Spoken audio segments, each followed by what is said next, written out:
আমার মুসলিম বাহিনী যদি উপত্যকার দিকে ছুটে বেড়ায়, কাফির মুশরিকরা আমার মুসলিম বাহিনীকে কচুকাটা করে ফেলবে।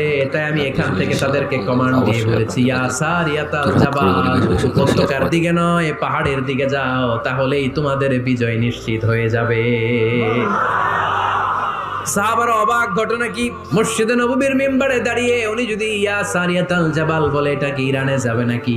বিশ্বাসী সাহাবারা বিশ্বাস করে নিল। কিছু মুনাফিক ছিল, এরা কয় না, এটা তো সম্ভব না। এক কাজ করি, এই সেনাপতি যখন বিজয়ী বেশে মদিনায় ফিরে আসবে আর আমরা ধরবো। এই মুনাফিকের দলগুলো কখনো সেনাবাহিনীকে অভ্যর্থনা জানাতে যেত না, কিন্তু এইবার সবার আগে মদিনার উপকণ্ঠে যে সেনাপতিদেরকে অভ্যর্থনা জানানোর জন্য ফুল নিয়ে রেডি।